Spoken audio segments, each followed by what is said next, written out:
En política hay declaraciones que generan controversia, y hay otras que sacuden por completo el debate nacional. En las últimas horas, una de las voces más reconocidas del país lanzó una afirmación que ha encendido las redes sociales y ha dividido a la opinión pública. Aseguró que Gustavo Petro sería un inimputable desde el punto de vista del derecho penal, una expresión de enorme peso jurídico que desató una ola de reacciones. Pero la polémica no terminó allí. También cuestionó los mensajes publicados por el mandatario en la madrugada, habló de supuestas milicias, criticó el estado de la seguridad, la economía y el manejo de las finanzas públicas, e incluso advirtió sobre las consecuencias que, según su visión, dejaría el actual gobierno. Estas declaraciones llegan en un momento de máxima tensión política, cuando el país se prepara para un cambio de rumbo y cada palabra pronunciada por sus protagonistas adquiere una relevancia extraordinaria. ¿Se trata únicamente de una opinión política cargada de dureza? ¿O estamos frente a acusaciones que podrían tener profundas implicaciones en el debate nacional? Es muy conocida en el derecho penal la figura de los inimputables. Son personas que por estar fuera de la razón, por no ser dueñas de su conducta libre, no pueden ser cobijadas por las normas del derecho penal. Lo que corresponde, si son peligrosos, es enviarlos retenidos a una unidad psiquiátrica. Petro es un inimputable. Petro, a las 2 de la mañana, lleno de cocaína, lanza unos mensajes que objetivamente son delictivos. Esas milicias populares son un delito previsto en el Código Penal. Cualquier colombiano que organice una milicia, que ponga gente en armas para enfrentar las fuerzas de la República y para dañar la vida de los ciudadanos, debe ir a la cárcel. Pero aquí la gente dice, es que Petro es un loquito. Dejen ese loquito. Vamos a ver qué tan peligroso es el loquito.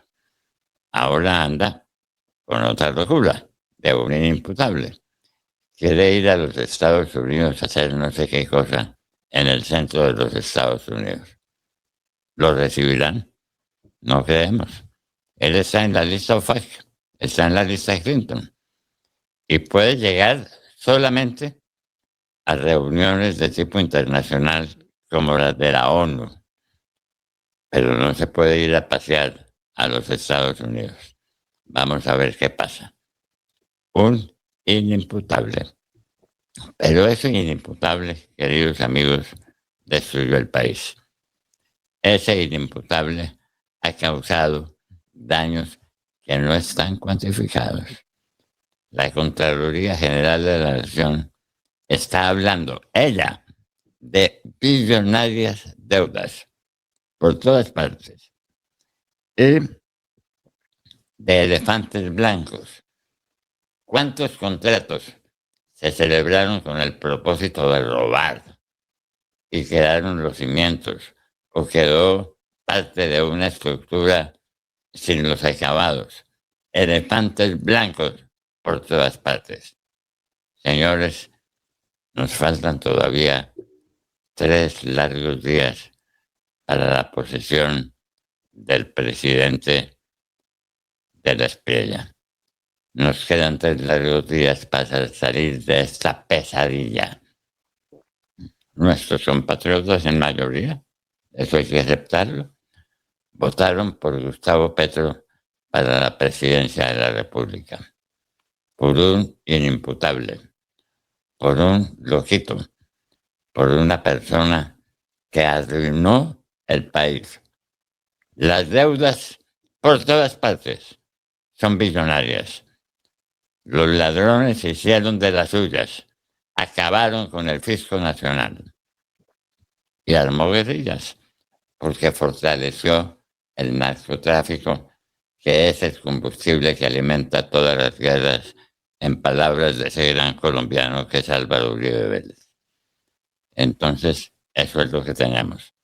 guerrillas por todas partes, 28.000 hombres alzados en armas, un ejército completo, 350.000 hectáreas sembradas de coca, más de 2.000 toneladas de cocaína producidas por año, y el país en la ruina, con un dólar que no vale nada por el dinero del narcotráfico. Entran muchos dólares, el dólar baja de precio y arruina a los cafeteros, a los floricultores, a los azucareros, a todos los exportadores menores. Lo que hay en Colombia es una verdadera tragedia con el precio del dólar. Todo eso producido por un inimputable. El último trino es de las 2:30 de la mañana. María Jimena Duzán lo dijo. Su exministro Álvaro Leiva lo dijo. Es un inimputable que no es dueño de sus actos. En sus viajes oficiales se perdía de su gente y se iba para los burdeles, en París, en Portugal. ¡Qué horror! ¡Qué horror! Bueno, pero es que él es un inimputable. No se les olvide esa figura. Y consultaremos con un abogado penalista en ejercicio, yo no lo soy actualmente, para que nos diga a la luz del Código Penal qué son las famosas milicias que quiere armar Gustavo Petro para acabar de destruir la nación.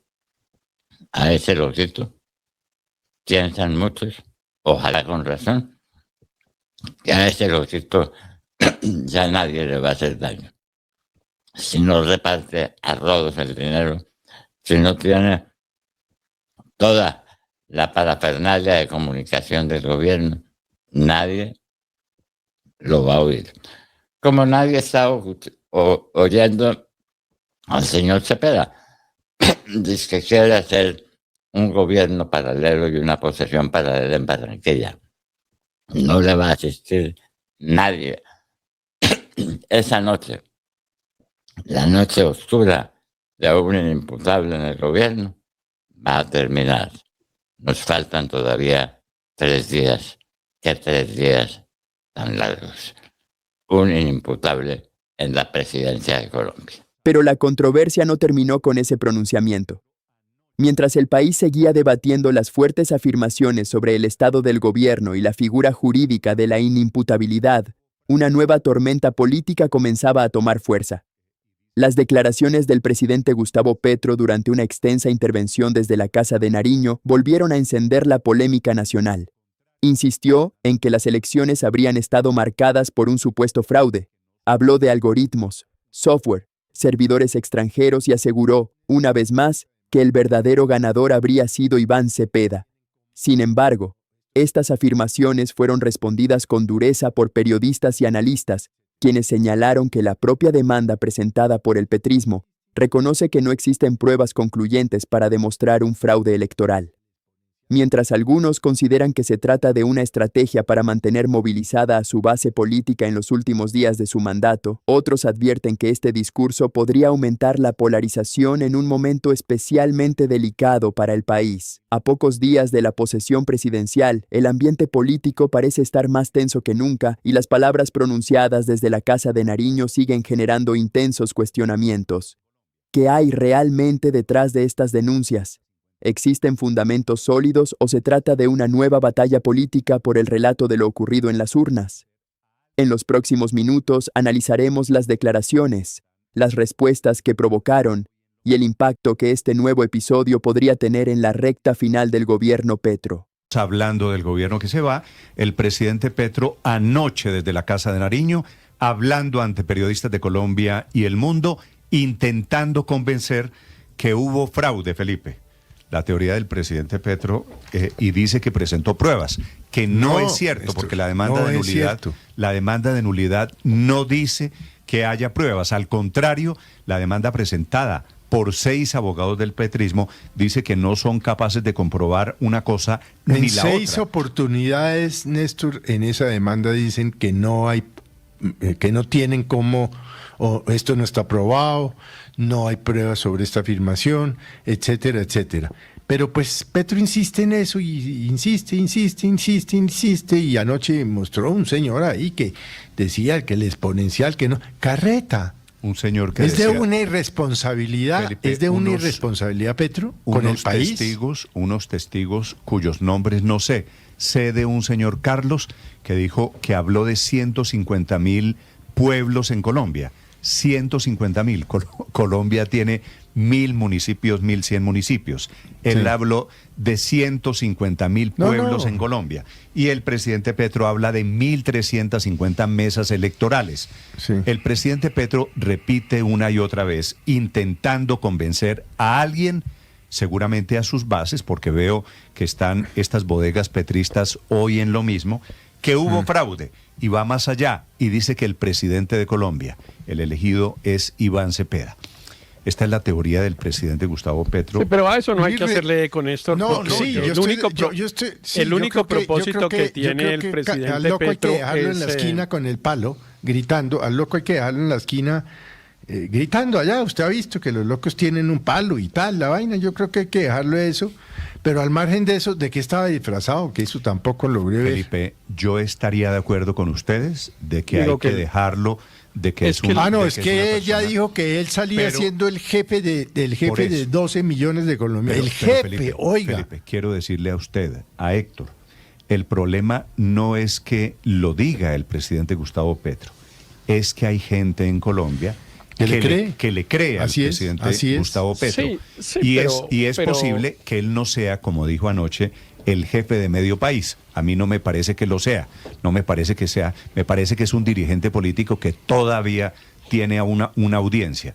Pero el problema no es Petro, el problema es la gente que le cree al Sí, presidente pero Gustavo pero Petro. el Sí, tema Néstor, es El que principal de los cuales se llama Iván Cepeda, que está hoy montado en la teoría de la desobediencia civil por cuenta del supuesto fraude no demostrado. Pero precisamente a mí sí me indigna mucho que con este cuento de la desobediencia civil, que con este cuento que hay fraude, que es ilegítimo, pues que entonces Iván Cepeda renuncie a su curul, que sean consecuentes. 6 de la mañana, 37 minutos. Les cuento lo que dijo anoche. Me iba a decir Sí, pero- Héctor, disculpen. Pero no, le iba a decir, Néstor, que pues sí, usted tiene razón que hay unas personas que le creen al presidente Petro y tiene también razón increíblemente encabezadas por Iván Cepeda, que muchas personas decían que era una persona sensata y que lo único que ha probado es que no lo es, que lo único que hace es repetir lo que el presidente Petro en medio de sus Delirios. de sus exageraciones y de sus delirios dice. Pero a esas personas no las vamos a convencer, Néstor. Yo ya me cansé, digamos, No, de no, dar no, más no. argumentos porque es que los argumentos de este lado nos parecen tan obvios. Por ejemplo, estar hablando de ese tema de los algoritmos y esas cosas, cuando está suficientemente probado, lo hemos conversado centenares de veces, que el proceso electoral en Colombia es un proceso manual, que lo dirigen personas con un lápiz y un papel. No se deciden los resultados en un computador. Pero lo hemos dicho centenares de veces y pues las personas que le creen al presidente Petro le siguen creyendo al presidente Petro. Entonces, cuando le hacemos eco No a entiendo, los delirios Héctor. del presidente Sí, Petro, lo único que logramos solo una es... aclaración, solo una aclaración. Yo no hago cosas aquí ni para uno ni para otro lado intentando convencer a nadie.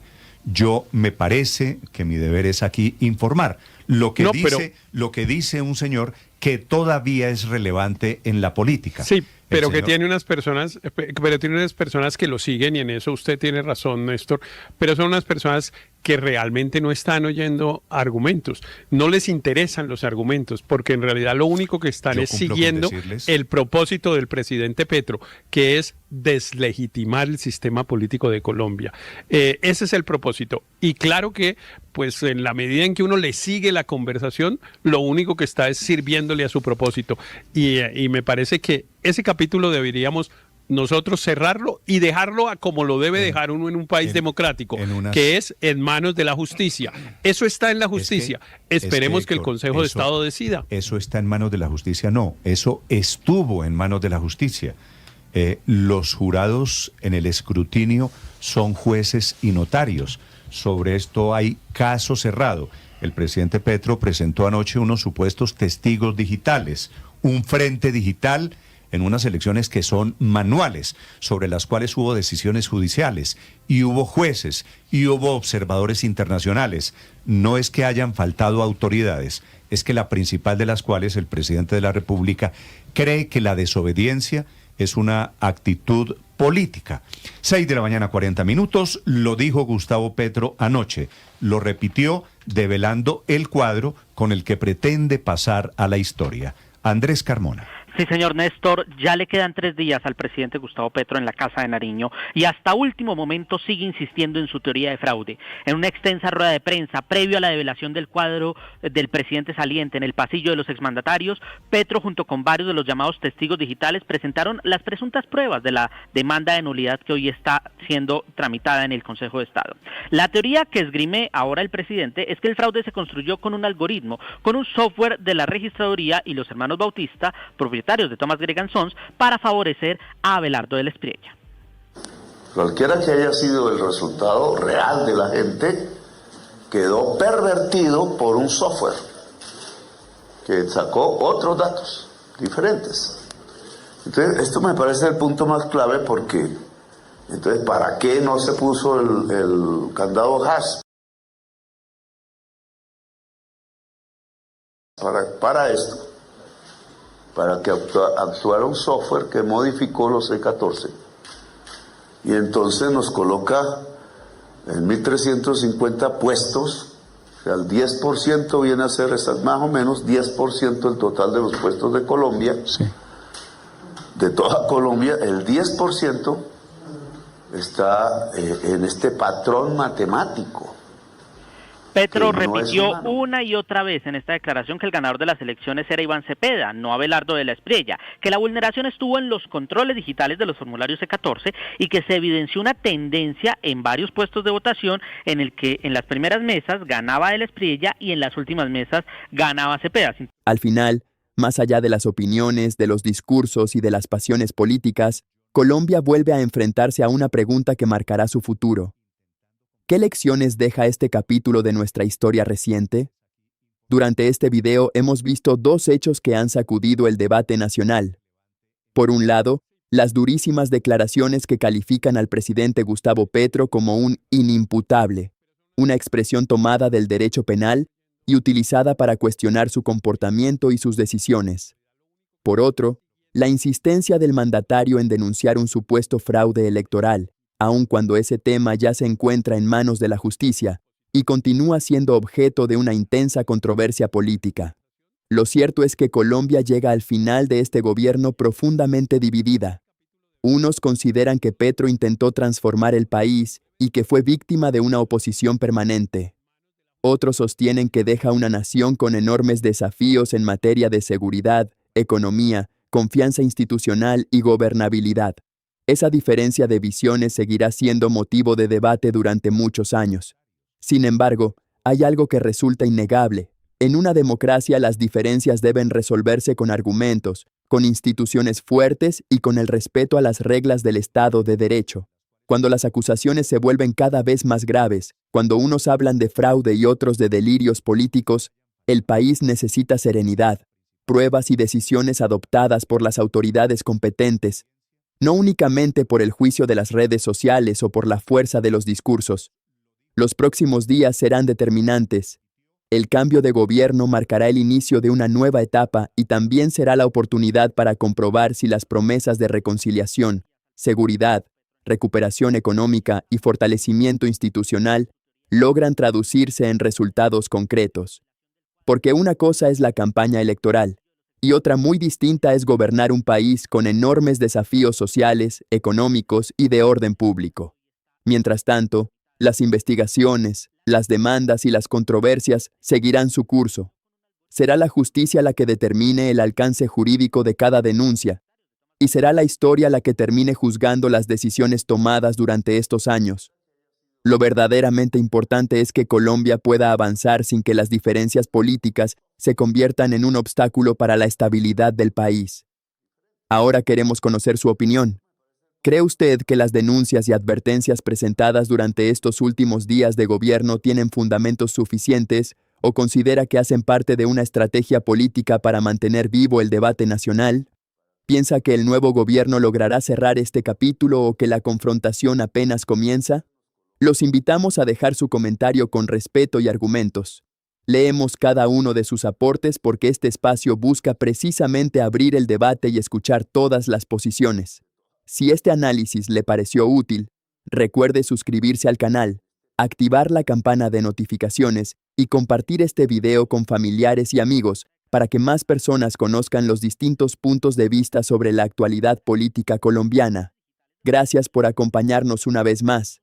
Nos vemos en un próximo video con más análisis, contexto y toda la información que está marcando el rumbo de Colombia.